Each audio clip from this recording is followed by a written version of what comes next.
Well, so whenever you're ready to just, yeah, you can start asking. I will start the interview officially. Okay. So I'll first like to say, your name is Maria Konovalenko. That's Konovalenko. Konovalenko. Konovalenko. Right, yeah. Alright, awesome. Yeah. So I am a fan of yours. I've been following your work on Facebook. I didn't ever contact you, but I've been reading your blogs and stuff, and I actually have a lot of your quotes on Eternal Life Fan Club. You've never seen them? I tagged you in a few of them. Yeah, so I took your quotes from your blog, I made them into images and put them on my Eternal Life Fan Club. Because I love what you're doing. Thank you so much. This really means a lot. Yeah, and I love the longevity party. So for our audience, the Eternal Life fans, could you tell us about the longevity party and what your goals are with this? Right. So it all started in the summer of 2012. Back then, we had, Dmitry Medvedev was president in Russia, and he sort of, introduced this new law that basically said that so now you don't have to have 50,000 signatures to form a party. You can have like, I think 500, and so basically the law made the whole registration process much easier, so it seemed at that point of time. And all of a sudden we had this party boom, so people started to think how they can influence the current political situation in the country. I should say that the idea to create a transhumanist party, well, in its essence, longevity party is a transhumanist party, where we would like to register this party in Russia or in any other country, and we actually performed the first step in legally registering the party. We had lawyers, we had the first meeting, etc., and we actually started to work on the program, we had the manifesto, but then the political situation in Russia changed, unfortunately, and then Putin came back. Well, he never left, really, but they needed to suppress the opposition with their protests, so they introduced this law to sort of make it seem that they're becoming more liberal. No, when Putin came back, we started to see quite a lot of political prisoners. So the whole procedure of registering, we didn't go through with the whole thing. One of the reasons is because it's really quite expensive. You have to, well, according to the law, you have to bring the representatives of the party, at least 2 people from at least half of the regions, and Russia consists of 89 federal subunits, so you have to bring in people from all over the place. That is kind of expensive, and we estimated that to be maybe like $150,000 maybe to $100,000, which we didn't have at that point of time. But what we thought was necessary is to look for like-minded people, and maybe to trigger the same movement in different countries, because we really see this as a way of life extension winning. If, say, in a small country like Norway, for example, where there's, or Denmark, somewhere where there's democracy, well, it's actually present because Russia is not the case, where it's spiraling down towards totalitarianism at the point, right now. So, but there are other countries like Israel, for example, where you actually can register a party and make it win the elections because they exist, and this wouldn't be so expensive. However, what is needed is a circle of people who would be the core, the fire starters of the movement, who would have the resources, who would have the money to ensure that there is growth. it's just how it works. Like you cannot do anything without money, without people, without resources. Therefore, the current state of Longevity Party is we're trying to inspire individuals all around the world to engage in the political aspect of life extension struggle, if you may, and quite a lot of things can be done. Even though in some places registering a party is more difficult and you can like easily go to jail, maybe that's too high a risk, but not everywhere is Russia. I mean, there are better places in this regard. So yeah, and Longevity Party group is a place where people can share what they think, what kind of actions people can pursue, and we were thinking of this resource as like a platform where people can share their opinions and maybe find like-minded people and bring this thing sounds forward. very similar to Eternal Life Fan Club in that way. You know, like you wanted to create like a community where people could discuss ideas, how to advance life extension. Right. Awesome. And so the ultimate aim is to use the government to basically push the movement of radical life extension, indefinite life extension, forward as fast as possible, right? Right. In governments all around the world. Well, the ultimate goal is money for research. That's what we want. And do you have any specific organizations you want to fund research into? Would it be Sense Foundation? Yeah, everybody,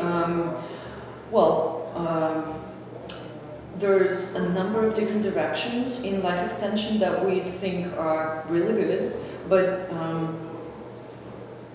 it depends on the situation with the funding. If it's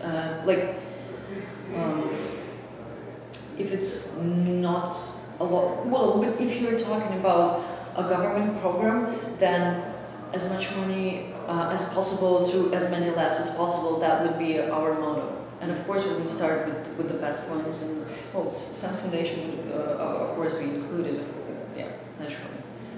Awesome. But there are also other research teams that need support, that do not have the PR, that do not have the voice, and this is also one of the reasons why we're very much excited about the Lab Cures project, because this crowdfunding platform will provide the tool for the researchers to communicate their ideas with the world and raise money for what they're doing.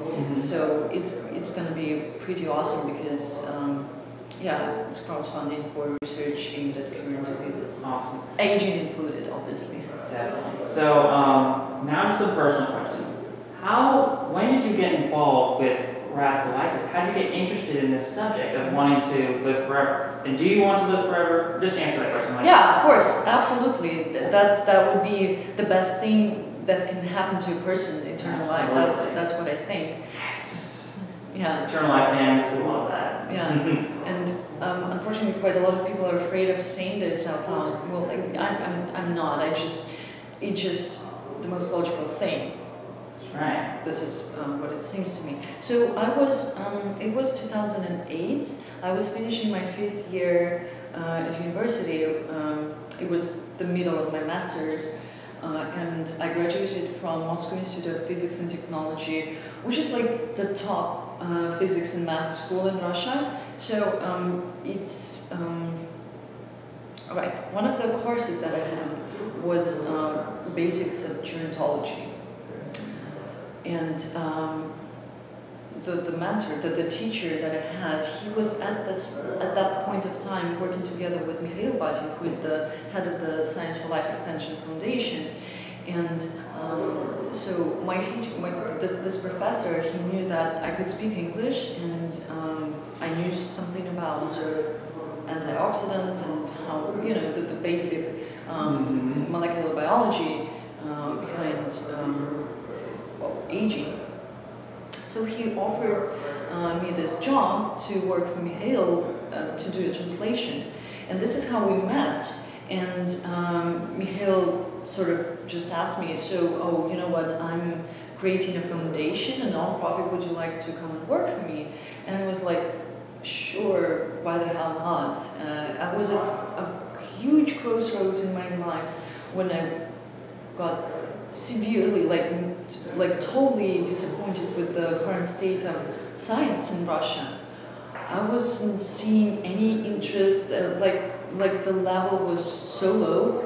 And please don't get me wrong, there are good labs in Russia. It's just that not so many of those. Mm-hmm. They're good researchers, and of course there's an enormous amount of really bright people. However, the whole system is it's just not good. So I was like, whoa, how am I going to eat if I stay in science? That was the major question, and I was a private tutor, and I thought that, oh my God, am I going to spend like half of my time just going all the way, around Moscow from one student to another? I was like, no, something has to change. I was looking into maybe a career in consulting, but then I met Mikhail, and he very quickly persuaded me that was a terrible choice, and I totally get why. It wasn't clear at that time because it's just, I didn't know much about life extension, but I understood the notion, the very idea, like from the start, I think. And it's funny,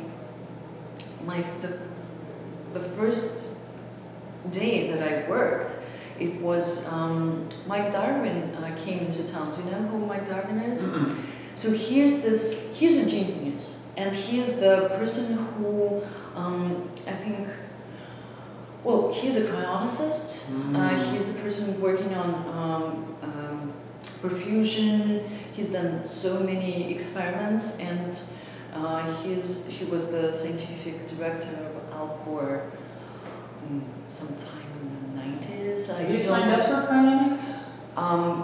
Okay, so here comes the ugly truth. No, that's because it involves paperwork. I'm like postponing this whole signing a paper thing. I know that the only thing is needed is my expression of the willingness that I want to be cryopreserved. But so my parents and everybody who knows me, they know that I want to be cryopreserved, and I haven't signed any contracts with Cryos or here in the States, also because I'm not sure where I'm gonna end up. Mm-hmm. So this is an irrational thing of me to not have the contract signed. Couldn't you just sign at both places, but would you have to pay like double to do that? As a private user, you don't have to pay anything in advance. I think in Alcor you do, but this is again the thing. Maybe it should be Alcor, so it's just the whole thing gets really complicated. So you're just not signing up because you can't decide where to sign up? Yeah, that's one of the reasons why. Plus, it's just. Only you sign up at both places. Confused. I think you can. Okay. However, it requires actual action. Okay. You just have to go around it. Yeah. Okay. I do have the Cryos thingy that says, like, in case of emergency, here's the telephone. So they actually. I don't wear it on the neck. I keep it in my purse. Okay. That's probably not the best idea as well, but regardless. Yeah.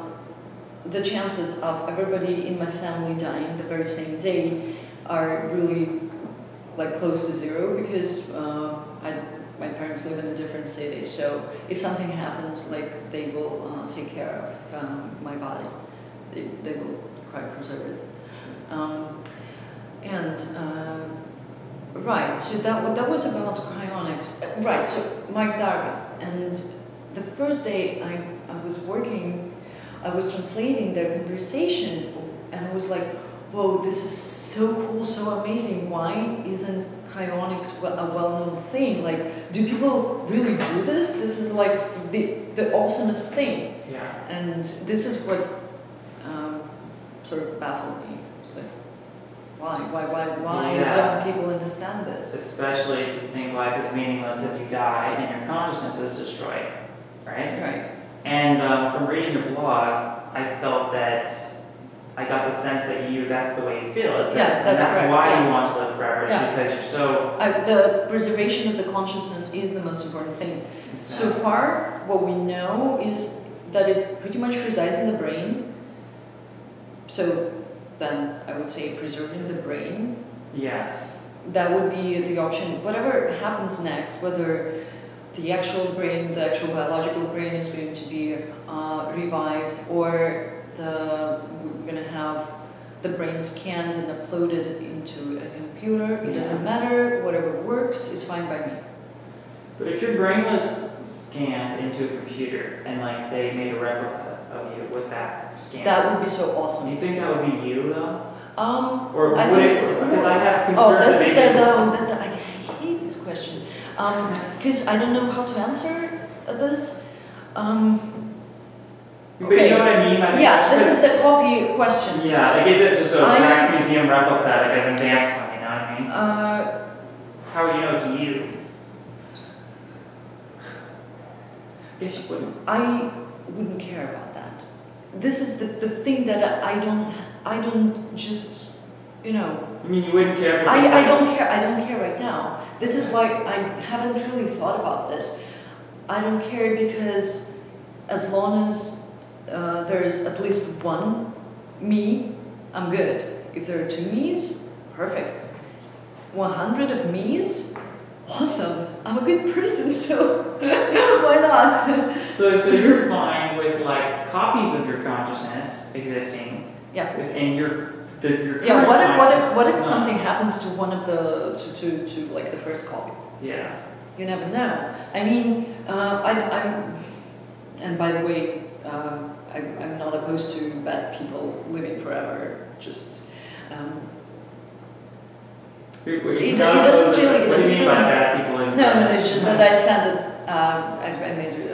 I just said that. Oh, I'm a good person. That's fine. Oh, okay. It would be fine if with any other person, in my opinion, because life is what's important, and good and bad is debatable. Yeah, so you're saying like you'd be definitely against capital punishment. Oh, of course, no, I'm totally against that. Yeah, Yeah, yeah. yeah. It's just a ridiculous thing that people do. Just put a person in prison and create the opportunity for a person to improve. Unfortunately, this is not how the prison system works, but that's a different question. Yes. But we shouldn't totally take away somebody's lives. And the more copies, this is the same with cloning. I would love myself to be cloned 1,000,000 times. Just because this will increase the probability of myself surviving. And there's going to be, I know that clones are not different because of the different epigenetics in the brain and different experiences that influence the consciousness of this particular clone, but still, those will be people who are, very close to me. Like I would suddenly have a lot of twins. Yeah. That would be awesome. I mean, even your own consciousness was gone. right. So yeah, basically, people. Isn't that just the same as like this symbolic immortality through having children? It's like No, creating sort of symbol. absolutely not. Your children are completely different people, and generally they don't give a crap about you. It's starting at some point of time. So no, it's a lot better. It's a step up. Well, they're different. They're different people. That's just it. I would love to have children. I would love them to live forever. But I would love myself to be included into this equation at some point. You know. Yeah. And your first wish would be to have your current consciousness live forever, right? Yeah, exactly. And second best would be to have replicas of your consciousness. Sure. Sure. You can choose one or the other. Well, I haven't thought that far. So choosing. Yeah, you had to choose between having 100 replicas of your current consciousness, but your consciousness is dead, but you just have replicas of it. Or you could just have just your consciousness right now exist forever. Which would you choose? I would choose my consciousness that exists right now to live forever. Only because I know that the probability of creating 100 replicas of my consciousness is not zero. You know, it's like if you have the eternity, like you can do anything. Mm-hmm. So this question, it cannot be realized in real life. See what is just theoretical? Still, it's like, well. Theoretically, you have 100 replicas, but not your own consciousness, or just your consciousness, no replicas. Well, I would choose my own consciousness. Yeah.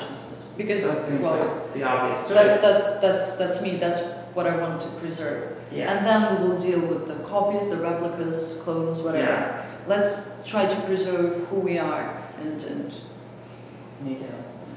So I'm familiar with your art project. Could you talk about that for my Eternal Life fans? Yeah, absolutely. So what we have recently done is we've organized this art exhibit at a quite prestigious art gallery in Moscow. It is curated by Murat Gilman, who is this intellectual, a great and forward-looking, person.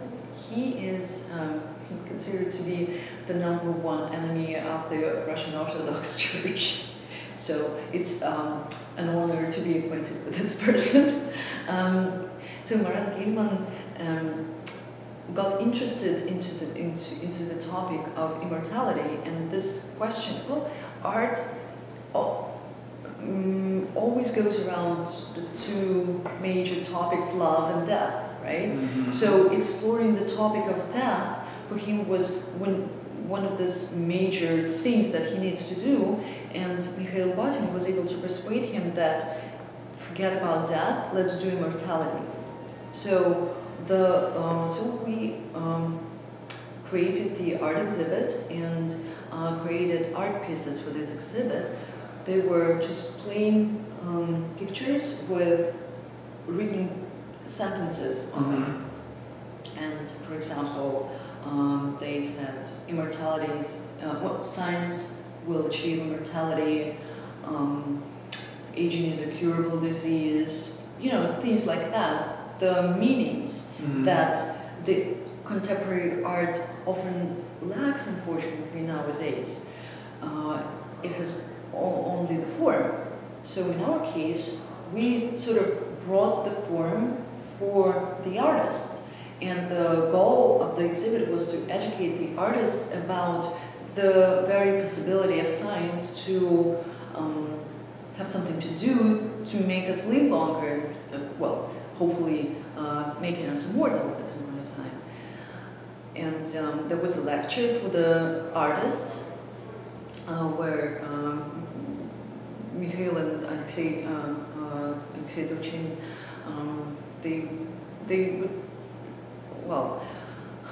they tried to explain why and how we want to be immortal and how we can do this. So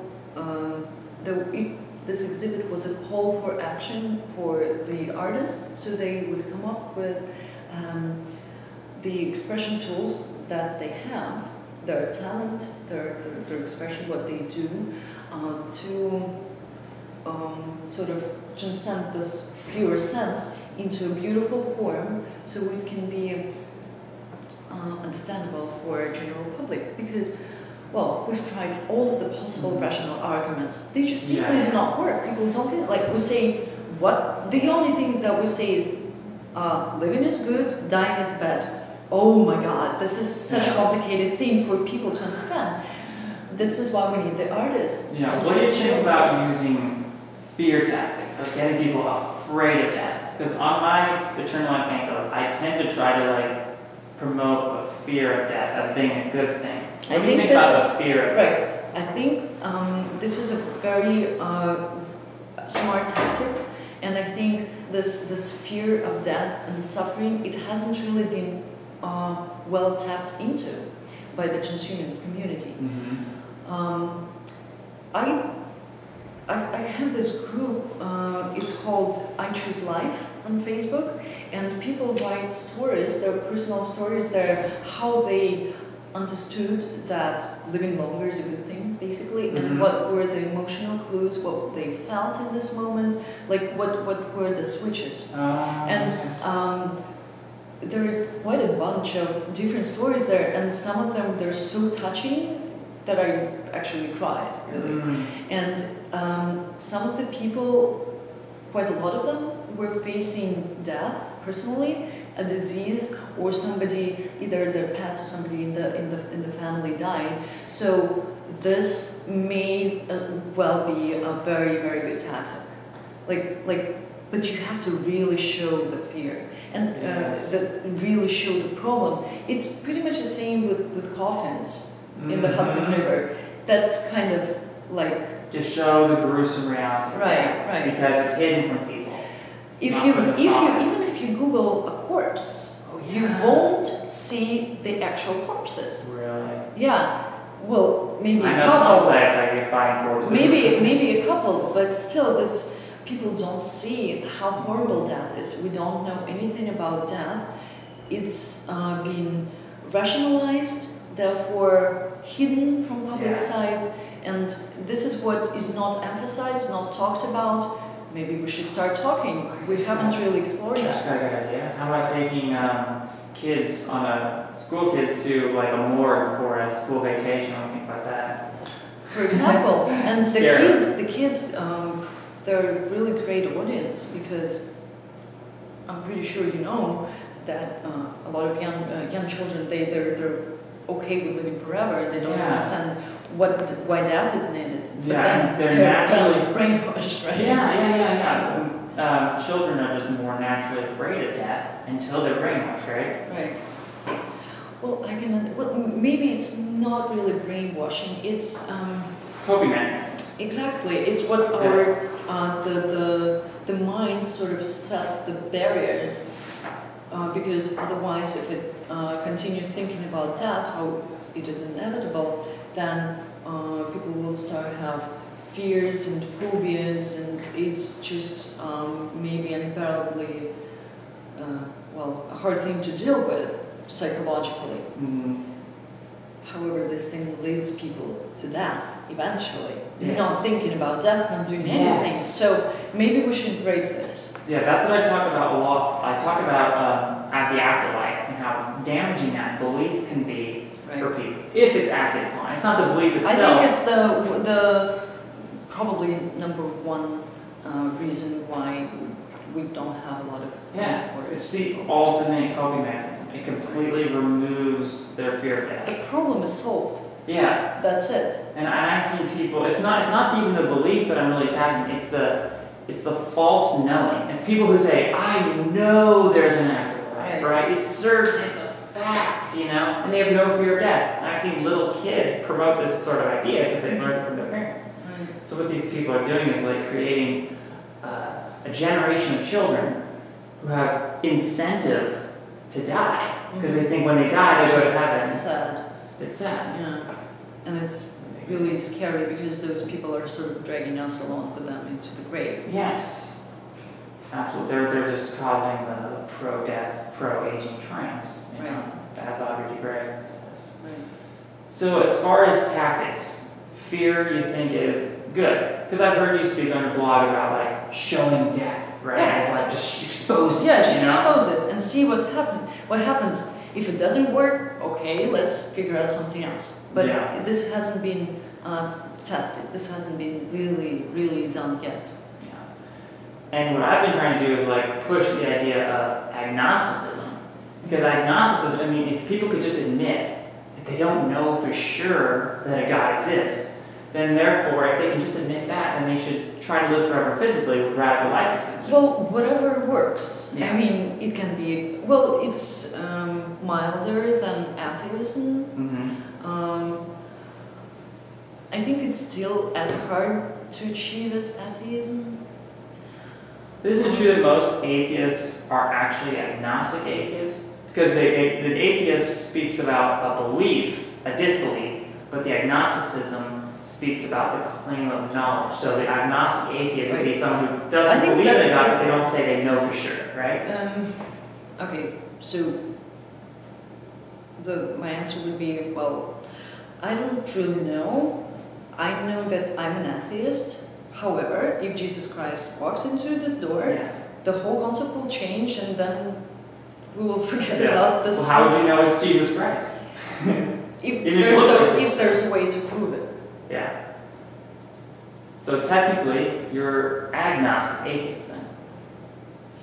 Because you don't believe in God, but you technically don't say you know for sure that a God doesn't exist. So you're agnostic.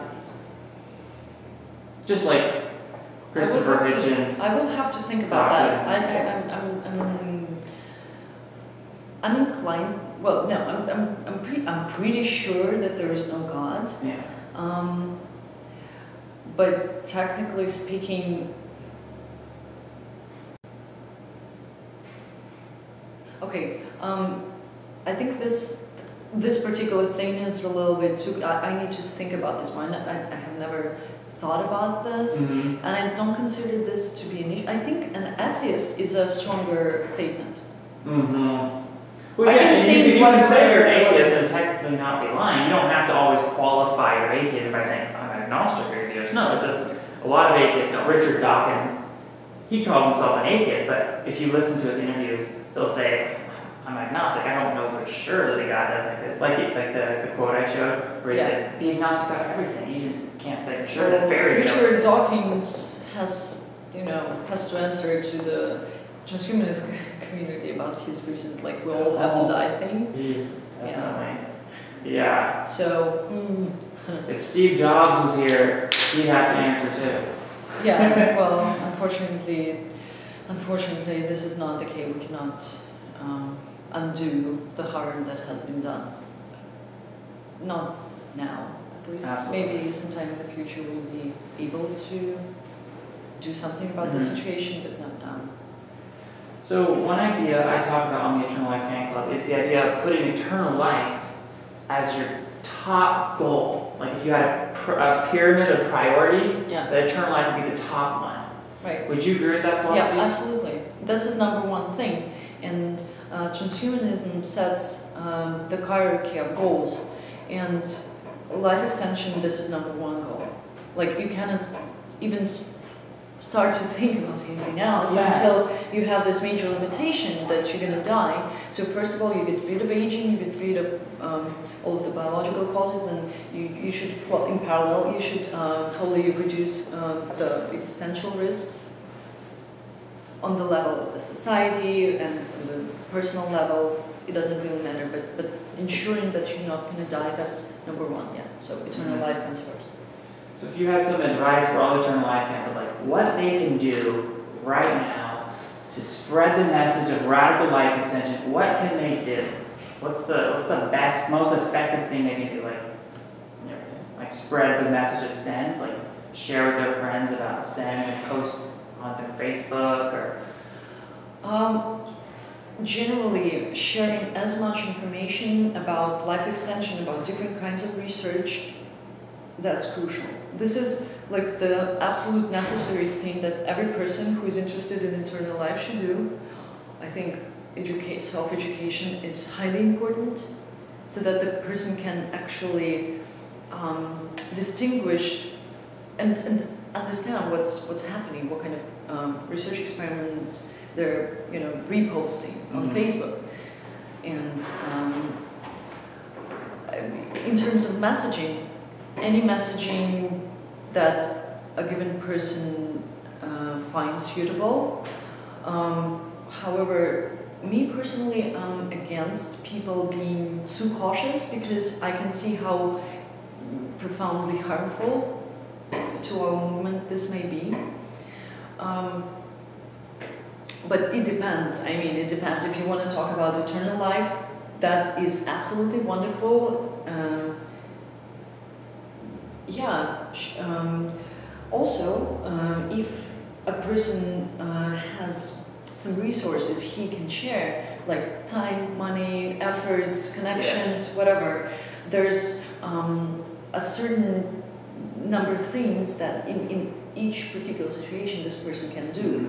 Obviously, like posting stuff on Facebook or any other social media, this is number one necessary thing. And just staying healthy. Yeah. So they can live long enough with the therapies, right? But not only that. For example, well, I mentioned in today's talk, helping researchers that they know and admire create the presentation of their scientific research experiments for crowdfunding websites. That would be also awesome. This is enormous help. Second thing, well, people can, well, third thing, Wikipedia. Wikipedia is the number one thing that comes up if you search for something, right? So if we have, articles about aging research, about people, about personalities, about the ideas, about trends, about different kinds of things, like ecological senescence, what kind of animals do not age, what kind of animals have increased fertility over age, like what kind of genes may be responsible for this phenomenon. All this, like, we can come up with a list of absolutely necessary Wikipedia articles that are not there, but they have to be, because this is a major educational PR tool. I mean, because everybody uses Wikipedia. Even if people say they don't, they still do. Yeah. So a lot of Eternal Life fans, they're really trying to live forever, they're trying to take care of their health, they're trying to be diligent so they can live long enough to hopefully benefit from therapies in the future. So, do you have any health advice for Eternal Life fans? Are you doing anything in particular to live longer? I'm not really. I'm not taking any supplements just because I think that it's a little bit too premature. I won't know what kind of supplements and what kind of combinations of things will be good for me personally, for my biology. So we have to have the aging diagnostics system platform first, a thing that can basically say that, swimming 6 times a week is good for you. Eating steak is bad for you.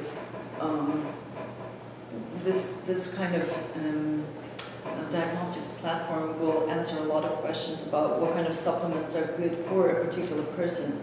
And we started with this idea that we're really different biologically. Do it work for your body? Yeah, right. So I don't want to do harm to my body. And to be honest, I still think I have some time, so I can wait for this diagnostic platform to arrive. Hopefully, several years. Well, we're trying to raise money. We've applied for grants to Russian government to do this thing, and the science is all there. We know what kind of parameters, at least in the first place, we need to be looking at. So it's not a matter of knowledge, it's a matter of money. Yeah. Would you say you take generally really good care of your health, but not like specifically supplements, but do you just like, do you avoid risks? Do you like try to I try to, yeah, of course. Like, I eat a try healthy to. diet? Well, not so much. I do love McDonald's. Yeah, I do guilty, yeah. You're what? I do love McDonald's. Oh, McDonald's. Okay. I should probably stop eating this. How often would you say you eat McDonald's? How often? Yeah. Maybe once a week on average. Maybe once in 2 weeks. So you'd say that's probably like your worst vice as far as your health? Well, I used to smoke. I gave it up. Okay. But yeah, that's pretty much it. I don't eat much. That's for so sure. So you're sort of like naturally calorie but I not much. But I tend not to finish the portion. I sort of leave half of the food I order. That's expensive. Oh yeah. But it's just the way I've always been. I have always had this habit of not finishing the meal. Yeah. Which is a good thing. I mean, you shouldn't be like, I ate too much. And, I used to be a competitive swimmer. I used to swim like really a lot. So I try to go to the swimming pool every now and then, but it's really hard to do because of the amount of work that I especially with the conference coming up. Now, you're into art. Is there any particular piece of artwork or song or movie that particularly inspires you about eternal life? Like inspires the message of trying to live forever for you? Like, is there a song you hear that you're like, oh, that makes me, think of eternal life and that inspires me? Or a particular person or anything like artistic that...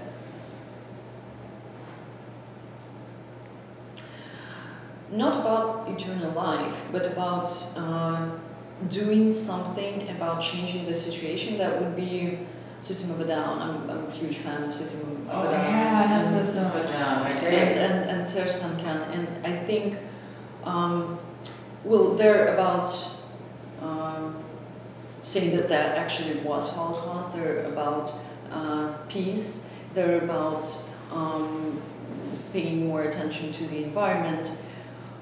All good goals. It's not about life extension. However, their music is about raising the awareness about the problems that society has and actually doing things about that.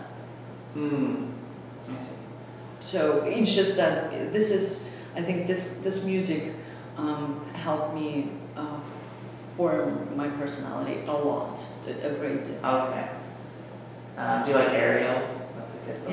Yeah. The Alien Kid. I sing it in karaoke all the time. Do you believe in aliens? I think that the probability of aliens existing is definitely non-zero. Yeah. So, you looking forward to like seeing aliens or colonizing other planets and things like that? Well, colonizing other planets, sure. Aliens, I don't really think about them. Yeah. I'm aware they pose a threat. A threat? Yeah. Oh, like if they found us, they could just annihilate us and exterminate us all. If they're not benevolent, right? If they're not benevolent. Sure. It's just that we don't have any way of knowing whether A, they exist, B, whatever they think about other civilizations. Sure. So I don't go that far. I just think that there's a possibility that they exist. That's it. Just a few more questions. I know I've been taking this a long time, but one thing I talk about in Eternal Life Handbook is the idea that if we can end other causes of suffering in the world, like ending starvation or any other cause of suffering, that ultimately that is going to help the cause of defeating aging, because these other causes of suffering hog a lot of people's attention and resources and money, right? And maybe not everyone's a good anti-aging activist, but some people, their thing is to help starving kids. And that's a good thing for the cause, even if it's not as specifically helpful as, advocating for SENS, but whatever someone can do, right? Obviously, dealing with the problem of starving kids is a good thing. Yes. Obviously. Whether the question, I think that the question whether this is diverting the resources from life extension, no, not really. See, life extension competes with war. It competes with Coca-Cola. It doesn't really, it's not the matter of where the scarce philanthropy money goes to. It's a good thing that people are fighting for the causes they're fighting for. They're making the world a better place. It's about how we can prevent Russia spending $700 million on nuclear, on missiles. There we go. That's the problem. So this money has to go into life extension and solving other humanitarian problems, not arms. That's not what we want. That money is pro-death, not pro-life. Absolutely. So would you say that it's a different level of problem? Absolutely. Would you say that it's a true stigma that transhumanists are often stigmatized as being very selfish, like they're self-centered, that they just want to live forever, and like they're not interested in like other causes of suffering? People say this sometimes, and people do think that it's selfish and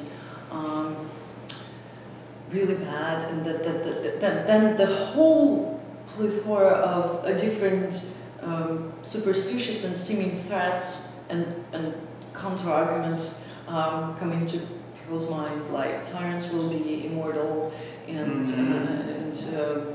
you know, all different kinds of things. But what people are missing is that you cannot really extend lifespan for one person. This is just not possible because it's the basic science will be there. It's going to be published. You cannot hide a needle in a haystack. Yeah. Not with this complexity of a problem. Because it's going to be just, it's not going to be one pill, obviously. It's going to be a complex, personalized therapy system. Yeah. So, by extending lifespan for one person, we will be extending lifespan for billions of people. Yeah. And of course, there are current problems with technology being expensive at first, and maybe only the rich will have access to it. But it's, remember cell phones and how expensive they were. Yes. And sequencing full human genome cost a little more than $3 billion in 2003. Now the 1,000 genome has almost arrived. So it's, oh my God, how many zeros? So it's like a lot of times, yeah, really yeah. 1,000 of times cheaper right now. So that is not the question. And to me, I'm a follower of Nikolai Fedor's idea, so it's a common thing. I want life extension for everybody. Yeah. I want life extension for all living things. So, of course, I want life extension for myself and the people who I love. It only adds to my motivation, but that I wouldn't call that the major factor that is why I'm doing what I'm doing. So just a few more questions. So speaking of Nikolai, what do you think about the idea of quantum archaeology, and do you think it's going to happen? Because Nikolai was a proponent of quantum archaeology, right? The idea of resurrecting everyone in the past that they're like... well, we don't have the technology right now, but we're all for it. Yes. Of course, let's do that. Let's resurrect all of the living things. I agree. And almost done. Back on the point of the selfishness of transhumanists, I think those people are completely wrong, and I think you're completely right. And I think transhumanism is really the most benevolent, humanitarian thing ever. There is the most humanitarian, because aging causes more suffering and more death than any other cause combined, right? When you think of all the suffering, all the age-related diseases, there's so many. It's just the amount of people that are suffering. We get rid of aging, we get rid of like 80% of suffering in the world. Yeah. Or something like that. I completely agree. Okay, last question. Fill in the blank. I am an Eternal Life fan because... Or I want to live forever because either way. Because life is the main human right, demand, and desire. Absolutely. Awesome. Thank you very much. This concludes our... Oh, would you like to share your website information? Oh yeah, absolutely. Yeah. So I write a blog. It's at mariakonovalenko.wordpress.com, and please friend me on Facebook and do join the Longevity Party group on Facebook, and on Twitter it's Konovalenko. I know I have a long last name. But I'm easily Googleable, so I'm present in the social networks, and I love to share. Awesome. And she's a great blog writer. I've read a lot of her blogs. Very, very good stuff. Thank you so much. All right, thank you very much. Thank you. It's been a pleasure. Yeah, absolutely. Thank you. Hey.